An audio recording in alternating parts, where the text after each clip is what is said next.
Hi friends, ಎಲ್ರಿಗೂ ನಮಸ್ಕಾರ. ನಿತಾರ ಕಿಚನ್ಗೆ ಸ್ವಾಗತ. ನಾನು ಇವತ್ತಿನ ರೆಸಿಪಿಯಲ್ಲಿ ಪ್ರಾನ್ಸ್ ಗೀ ರೋಸ್ಟ್ ರೆಸಿಪಿನ ಮಾಡ್ತಾ ಇದ್ದೀನಿ. ಇದನ್ನು ಮಾಡೋದಕ್ಕೆ ನಾನು 1 kg ಆಗೋಷ್ಟು ಪ್ರಾನ್ಸ್ ತೊಗೊಂಡಿದ್ದೀನಿ. ಇದಕ್ಕೆ ಸ್ವಲ್ಪ ಅರಿಶಿನ ಮತ್ತು ಉಪ್ಪು ಹಾಕಿ ನೀಟಾಗಿ 2 ರಿಂದ 3 ಸಲ ವಾಶ್ ಮಾಡಿ ಇಟ್ಕೊಂಡಿದ್ದೀನಿ. ಇದನ್ನು ಮ್ಯಾರಿನೇಟ್ ಮಾಡ್ಕೊಳ್ಳೋದಕ್ಕೆ 1 ನಿಂಬೆಹಣ್ಣಿನ ಜ್ಯೂಸನ್ನ ಸೇರಿಸ್ಕೊಂಡಿದ್ದೀನಿ. ರುಚಿಗೆ ಬೇಕಾಗಿರೋ ಅಷ್ಟು ಉಪ್ಪು, ಸ್ವಲ್ಪ ಅರಿಶಿನ ಪುಡಿನ ಸೇರಿಸ್ಕೊಂಡು ಹೀಗೆ ನೀಟಾಗಿ ಮಿಕ್ಸ್ ಮಾಡಿ ಒಂದು 10 to 15 ಮಿನಿಟ್ಸ್ ಮ್ಯಾರಿನೇಟ್ ಆಗೋದಕ್ಕೆ ಬಿಡ್ತೀನಿ. ನಂತರ ಇನ್ನೊಂದು ಬೌಲಿಗೆ ಒಂದು 10 ರಿಂದ 15 ಬ್ಯಾಡಗಿ ಮೆಣಸಿನ್ಕಾಯಿನ ಸೇರಿಸ್ಕೊಂಡಿದ್ದೀನಿ. ಇದು ಯಾವುದೇ ರೀತಿ ಖಾರ ಇರೋದಿಲ್ಲ. ನಂತರ ಒಂದು 8 ರಿಂದ 10 ಗೋಡಂಬಿನ ಸೇರಿಸ್ಕೊಂಡು ಸ್ವಲ್ಪ ಬಿಸಿನೀರನ್ನ ಹಾಕಿ ಪ್ಲೇಟ್ನ ಮುಚ್ಚಿ ನೆನೆಯೋದಕ್ಕೆ ಬಿಡ್ತೀನಿ. ಹೀಗೆ ನೆನೆಸಿ ಹಾಕೊಳ್ಳೋದ್ರಿಂದ ನೀಟಾಗಿ ಗ್ರೈಂಡ್ ಆಗುತ್ತೆ. ನಂತರ ಇನ್ನೊಂದು ಕಡೆ ಮಸಾಲಾನ ರೆಡಿ ಮಾಡ್ಕೊಳ್ಳೋದಕ್ಕೆ ಒಂದು ಪ್ಯಾನಿಗೆ 4 ಟೇಬಲ್ ಸ್ಪೂನ್ ಆಗೋಷ್ಟು ಧನಿಯಾಕಾಳು, 1 ಟೇಬಲ್ ಸ್ಪೂನ್ ಆಗೋಷ್ಟು ಜೀರಿಗೆ, 1 ಟೇಬಲ್ ಸ್ಪೂನ್ ಆಗೋಷ್ಟು ಬ್ಲ್ಯಾಕ್ ಪೆಪ್ಪರ್ ಕಾರ್ನ್ಸ್ ತೊಗೊಂಡಿದ್ದೀನಿ. 1 ಟೇಬಲ್ ಸ್ಪೂನ್ ಆಗೋಷ್ಟು ಮೆಂತ್ಯ ಕಾಳು ಸೇರಿಸ್ಕೊಂಡು ಮೀಡಿಯಮ್ ಫ್ಲೇಮ್ ಮಾಡಿಕೊಂಡು ಒಂದು ಅರ್ಧ ಫ್ರೈ ಆಗೋವರೆಗೂ ಫ್ರೈ ಮಾಡ್ಕೋತೀನಿ.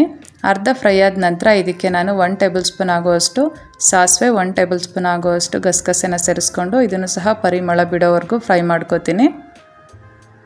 ಇವಾಗ ಫ್ರೈ ಆದ ನಂತರ ಫ್ಲೇಮ್ನ ಆಫ್ ಮಾಡಿ ಪೂರ್ತಿ ತಣ್ಣಗಾಗೋವರೆಗೂ ಬಿಡ್ತೀನಿ.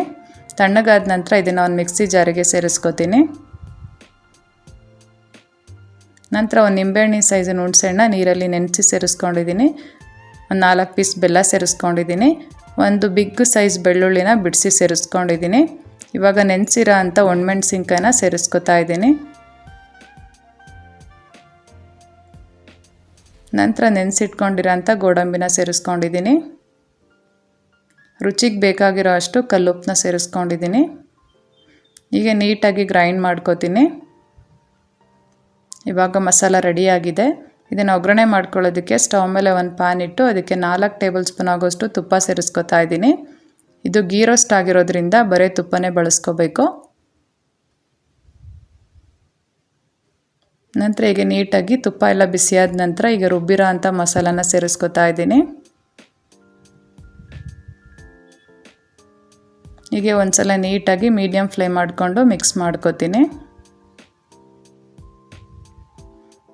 ನಂತರ ಜಾರಿಗೆ ಸ್ವಲ್ಪ ನೀರನ್ನ ಸೇರಿಸ್ಕೊಂಡು ಅದನ್ನು ಸಹ ಹಾಕ್ಕೊಂಡಿದ್ದೀನಿ. ಮತ್ತೊಂದು ಸಲ ಈಗ ನೀಟಾಗಿ ಮಿಕ್ಸ್ ಮಾಡಿ ನೀರೆಲ್ಲ ನೀಟಾಗಿ ಡ್ರೈ ಆಗೋವರೆಗೂ ಮಸಾಲಾನ ಕುದಿಸ್ಕೋಬೇಕು. ಎಷ್ಟು ಫ್ರೈ ಮಾಡ್ಕೋತೀವೋ ಅಷ್ಟು ಡ್ರೈ ಆಗುತ್ತೆ. ನಂತರ ಇನ್ನೊಂದು ಕಡೆ ಒಂದು 2 ಟೇಬಲ್ ಸ್ಪೂನ್ ಆಗೋಷ್ಟು ತುಪ್ಪನ ಪಾನಿಗೆ ಸೇರಿಸ್ಕೊತಾ ಇದ್ದೀನಿ. ತುಪ್ಪ ಎಲ್ಲ ನೀಟಾಗಿ ಬಿಸಿಯಾದ ನಂತರ ಇದಕ್ಕೆ ಮ್ಯಾರಿನೇಟ್ ಮಾಡ್ಕೊಂಡಿರೋ ಅಂಥ ಪ್ರಾನ್ಸ್ನ ಸೇರಿಸ್ಕೊತಾ ಇದ್ದೀನಿ.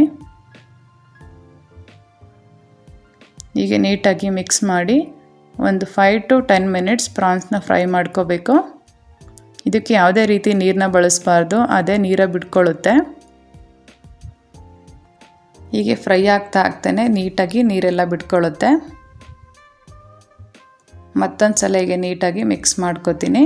ಈ ನೀರೆಲ್ಲ ಪೂರ್ತಿ ಡ್ರೈ ಆಗೋವರೆಗೂ ಪ್ರಾನ್ಸ್ನ ಫ್ರೈ ಮಾಡ್ಕೋಬೇಕು. ಇವಾಗ ಡ್ರೈ ಆಗಿದೆ ನೀಟಾಗಿ.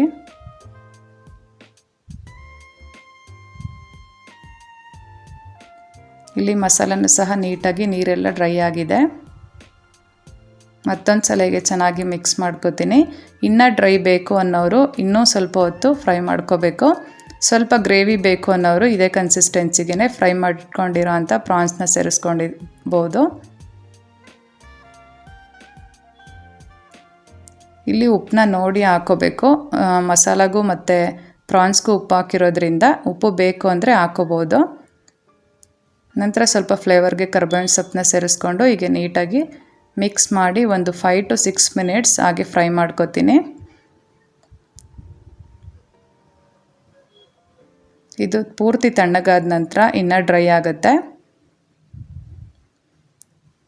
ಇವಾಗ ತುಂಬಾ ರುಚಿಯಾದಂತಹ ಪ್ರಾನ್ಸ್ ಗೀ ರೋಸ್ಟ್ ರೆಡಿಯಾಗಿದೆ. ಈ ರೆಸಿಪಿ ನಿಮಗೂ ಇಷ್ಟ ಆಗಿದೆ ಅನ್ಕೋತೀನಿ. ಇಷ್ಟ ಆಗಿದ್ದಲ್ಲಿ ಪ್ಲೀಸ್ ಲೈಕ್, ಕಮೆಂಟ್, ಶೇರ್ ಮಾಡಿ. ಇನ್ನಷ್ಟು ಈಸಿ ರೆಸಿಪಿಗಾಗಿ ನನ್ನ ಚಾನಲ್ನ ಸಬ್ಸ್ಕ್ರೈಬ್ ಮಾಡಿ. Thank you all.